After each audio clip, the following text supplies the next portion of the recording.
done pretending to be attracted to you. You let yourself go, and honestly, looking at you makes my skin crawl. So don't expect me in that bedroom again. Figure it out." That's what my husband said to me on a Tuesday night in March, standing in our kitchen with a beer in his hand, like he was telling me the dishwasher was broken. I remember the exact temperature of the casserole dish I was holding because I almost dropped it. I remember the way the overhead light buzzed. I remember thinking, in a strange, floating sort of way, that I should say something cutting back. Something that would make him flinch. Instead, I nodded. I said, "Okay." And I put the dish in the oven. He stared at me for a second, like he'd expected a fight and felt cheated out of it. Then he took his beer into the den and turned on the game, and I stood there in the kitchen of the house we'd bought 11 years ago, and listened to him laugh at something on TV, and I made a decision so quiet that even I almost didn't hear it. I'm going to tell you everything because I think there are women out there right now, standing in their own kitchens, holding their own casserole dishes, telling themselves they're imagining it. You're not imagining it. I imagined it for almost 2 years, and let me save you the trouble. My name doesn't matter for this story. What matters is that I was 31 when he said that to me, and I had spent the better part of a decade making myself smaller so that he could feel bigger. His name is Bryce. We met when I was 23, fresh out of school with a marketing degree and a head full of plans, and he was 4 years older, already established at a regional bank, already wearing the kind of watch that I thought meant something back then. He was charming in that specific way that men who've never been told no are charming. He remembered details. He made you feel like the only person in the room. And for a long time, I mistook that for love instead of what it actually was, which was a very good salesman closing a very long deal. The first few years were genuinely good. I want to be honest about that, because I think we do ourselves a disservice when we pretend the whole thing was a lie from the start. It wasn't. We danced in our first apartment with no furniture. He held my hair back when I had food poisoning in Cabo. He cried at our wedding, and I believe those tears, and maybe back then they were even real. But somewhere around year 6, something shifted. I went part-time at my marketing job when we started trying for a baby that never came, and when the doctors couldn't find a reason. Bryce decided the reason was me. He never said it outright. He was too smart for that. He just started letting little things slip. A comment about how his buddy Trent's wife had bounced back so fast after her second. A joke at a dinner party about how he'd married a homebody, delivered with a smile while his hand squeezed my knee under the table hard enough to bruise. I shrank. That's the only word for it. I stopped wearing the colors I liked because he said they were loud. I stopped seeing my college friends because he found them exhausting. I learned to read his moods from the sound of his car in the driveway, the weight of his footsteps on the porch, and I arranged my entire existence around keeping the temperature of the house pleasant for him. And then, about 18 months before that night in the kitchen, he started changing. It was small at first. He bought a gym membership and actually used it. His shoulders filled out. He started getting his hair cut at a place downtown instead of the strip mall spot he'd gone to for years, and he came home smelling like a cologne I didn't recognize. He bought new shirts, fitted ones, and stood in front of the mirror in our bedroom turning side to side like a teenager before a dance. I told myself it was a midlife thing. He was 36 after all. Men got like this. I even encouraged it. I told him he looked great. I meant it. And he'd look at me when I said it with this flat, assessing expression, like he was comparing me to something I couldn't see. He started staying late. Quarterly close, he said, even when it wasn't the end of a quarter. Team dinners. A new VP who liked to build culture, whatever that meant. He'd come in after 11, and I'd be in bed with the light off, not asleep, just lying there listening, and he'd go straight to the shower. Every single time. 11 o'clock at night, and the first thing he needed was to wash the day off his skin. I knew. Of course I knew. The body knows, before the mind will let it. But knowing and admitting are two different countries, and I lived on the border between them for over a year, paying the toll every single night. The thing that finally broke me wasn't the affair. It was a Sunday in February, about a month before the kitchen, and I'd made his favorite, a pot roast that took all afternoon, the kind my own mother used to make. I set the table nice. I put on a dress. And he walked in, looked at the table, looked at me, and said, "You really thought the dress was going to fix this?" And he took his plate into the den. I sat at that table by myself and ate pot roast off the good china, and I felt something in me go very, very still. Not sad. Still, like the surface of a lake at dawn. The next morning I called my sister. I should have called her years before. Delia is 2 years older than me, and she'd watched the whole thing happen from a distance, biting her tongue because every time she tried to say something I defended him, she'd stop trying. So when I called her that morning and said, "I think I need help," there was a long pause on the line. And then she said very gently, "I've been waiting for this call for 3 years. Don't move. I'm getting in the car." She drove 4 hours from Sacramento. She'd been through her own divorce a few years back. Her ex had been a different flavor of awful, but awful all the same. And she'd come out the other side with a small business and a quiet kind of strength that I'd envied without ever admitting it. She sat at my kitchen table, the same table, and she didn't say "I told you so." She just took my hands and said, "Okay, first thing, do you have access to the accounts?" I didn't. That was the first cold splash of water. At some point over the years, without my ever quite noticing, Bryce had moved everything into accounts I couldn't see. The mortgage, the savings, the investments, all of it ran through logins I didn't have. I had a checking account. He transferred a household allowance into twice a month. An allowance. I was 31 years old, and my husband gave me an allowance, and I'd let him. Because it had happened so slowly, I never felt the water get hot. Delia didn't lecture me. She just opened her laptop and started making a list. And she said, the sentence that changed my life. She said, "Before you feel a single thing, before you cry or scream or confront him, you are going to be boring. You are going to be the most boring, patient, ordinary wife he has ever seen. And while you're being boring, we're going to find out exactly where we stand." That word, boring, became my armor for the next 6 weeks. She found me a lawyer. Not just any lawyer. A woman named Harriet who'd built her entire practice on representing wives whose husbands thought they were smarter than everyone in the room. I drove to Sacramento to meet her so there'd be no record of a local attorney in our town. No chance of running into someone Bryce knew. Harriet was in her late 50s, reading glasses on a chain, a Diet Coke at 10 in the morning, and within 20 minutes of listening to me, she put down her pen and said, "Honey, I'm going to ask you some questions, and I need you to not be embarrassed by the answers. Embarrassment is a luxury we can't afford right now." Here's what we found over the next 6 weeks of me being boring. We had a prenup. I'd signed it 9 years ago, 2 weeks before the wedding, when I was 23 and so in love I'd have signed anything. Bryce's father, who'd made his money in commercial real estate and trusted no one, had insisted on it. At the time I'd seen it as an insult, then talked myself into seeing it as practical. What I'd never done was read it carefully. Harriet read it carefully. The prenup protected Bryce's separate property, the inheritance from his father, the rental properties his dad had left him, a portfolio that had grown to a number that made me dizzy when Harriet said it out loud. I'd always assumed we were comfortable. I had not understood that my husband was, on paper, a genuinely wealthy man and that he'd spent 9 years letting me believe we needed to clip coupons. "But here's the thing about prenups," Harriet explained, tapping the document with a manicured nail. "They protect separate property. They don't protect commingled property. And they don't protect marital property. And they especially don't protect a man who has been sloppy."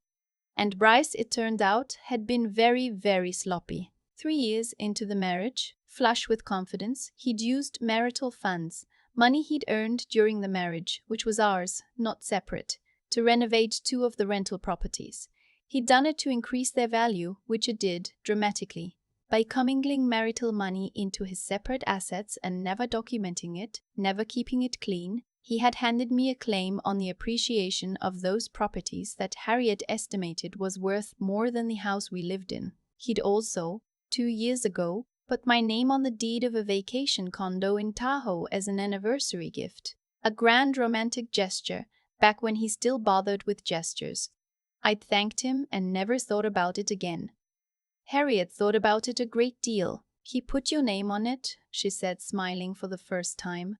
He gave you half a property and forgot he did it. I want to be clear that I was not happy in those weeks. I was functioning, which is different. I'd go home from these meetings and make dinner and ask about his day and laugh at the right moments.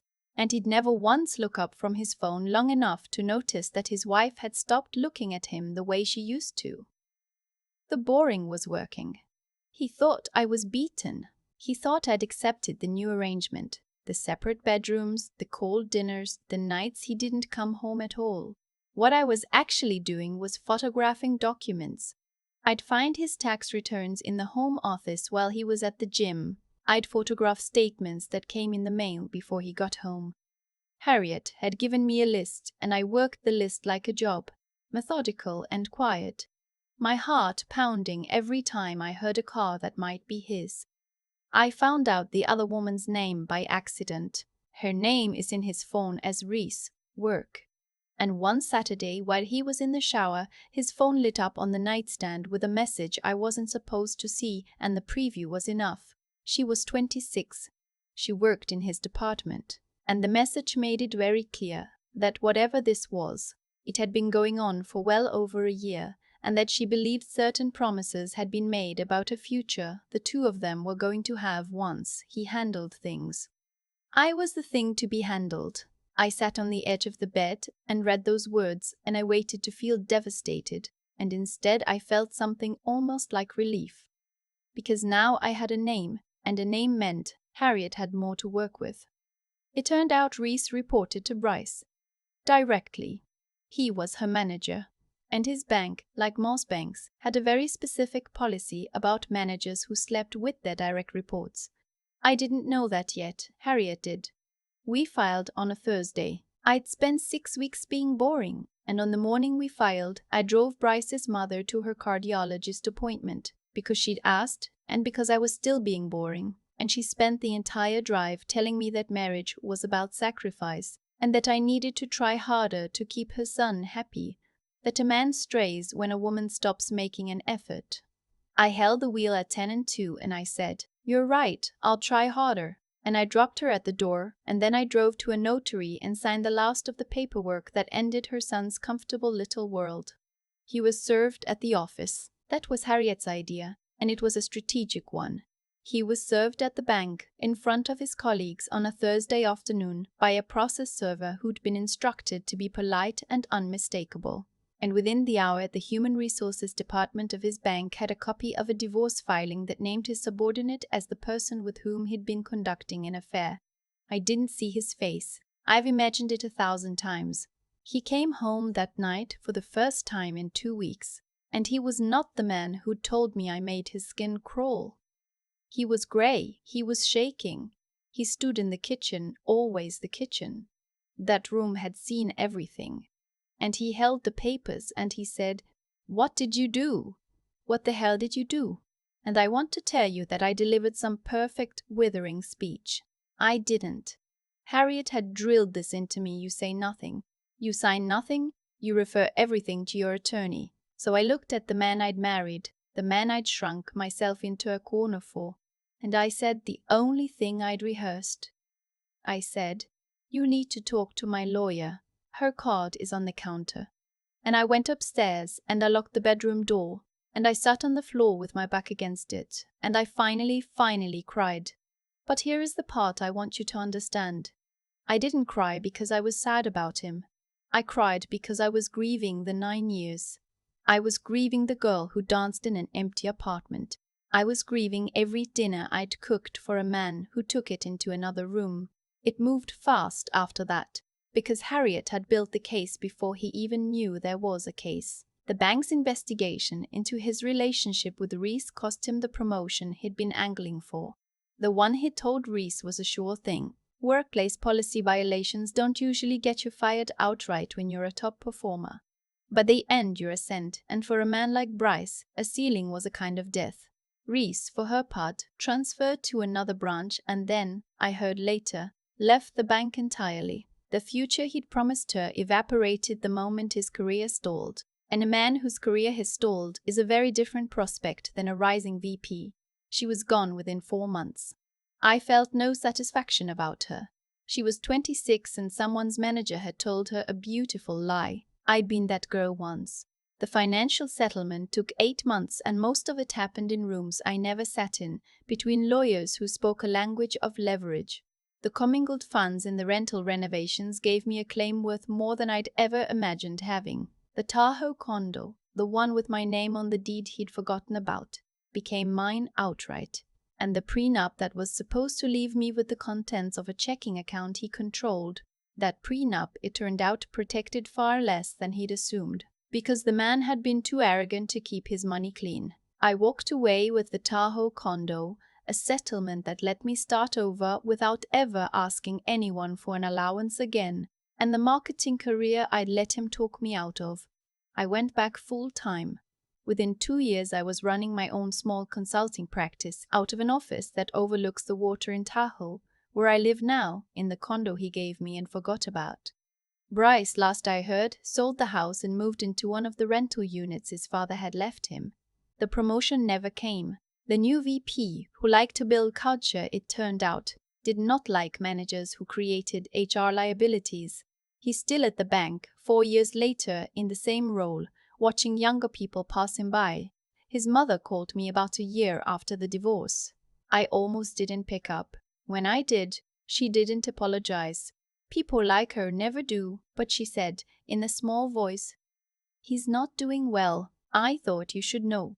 And I sat with that for a moment, this woman who'd lectured me about sacrifice on the very day I ended it, and I said, "I hope he figures it out." And I meant it in the way you mean a thing you finally stopped carrying. Then I said goodbye, and I hung up, and I went out onto my balcony with a glass of wine and watched the sun go down over a lake that was mine. I think about that night in the kitchen sometimes. The casserole dish, the buzzing light, the way I nodded and said okay. I used to be ashamed of that nod. I thought it made me weak. I've come to understand it differently. That nod wasn't surrender. It was the moment I stopped spending my energy on a man who'd already decided I was disposable and started saving it for myself. The fight he wanted would have changed nothing. The silence I chose changed everything. So if you're standing in your kitchen right now, holding your own casserole dish, telling yourself you're imagining it, you're not. And you don't have to scream. You don't have to throw the dish. You just have to get very quiet and very boring and call your sister. Call your sister. She's been waiting for the call. For a long time, I believed the worst thing Bryce ever did was tell me I made his skin crawl. I was wrong. The worst thing he did was train me, slowly and patiently, to believe it before he ever said it out loud. That's how it works. Nobody hands you your smallness in a single afternoon. They give it to you in teaspoons over years, until one day you're standing in your own kitchen apologizing for taking up space, and you can't remember when you started. What I've learned is that the way out is never one grand gesture. It's 100 quiet, unglamorous choices made in a row. Bryce lost because he got sloppy and arrogant. He commingled money he should have kept separate. He put my name on a deed and forgot. He slept with someone who answered to him at work. Every one of those was a choice, and choices have a way of collecting interest. He thought he was untouchable, and the universe doesn't punish arrogance with lightning. It just lets arrogant people keep making arrogant choices until the bill comes due. That's not revenge. That's arithmetic. But I didn't win because he lost. I won because of 3 things I had to build from scratch, and I think anyone can build them. The first is the refusal to become the thing that's being done to you. Reese was 26 and lied to, and I could have made her my enemy, but I wouldn't let his cruelty turn me cruel. I held on to the part of me that still knew right from wrong, because if I'd lost that, I'd have won the money and lost myself. The second is the patience to be smart instead of satisfied. Everything in me wanted to throw that casserole dish, scream and feel something. Delia and Harriet taught me that the truth I gathered quietly was worth more than the anger I'd have spent loudly. I had to think before I felt, and that's harder than it sounds. And the third is the plain, stubborn strength it takes to keep cooking dinner and smiling at a man you've decided to leave for 6 more weeks because the plan needs you to. Strength isn't the scream. Strength is the silence you choose on purpose. So if you take one thing from my story, let it be this. You don't have to be loud to be powerful. You don't have to be cruel to win. You just have to stay decent, stay clear-eyed, and stay standing long enough for the truth to do its work. The boring wife at the cold dinner table wasn't beaten. She was building something he couldn't see. And the morning I drove his mother to her appointment, nodded and said I'd try harder. That wasn't surrender. That was the last quiet teaspoon going the other way.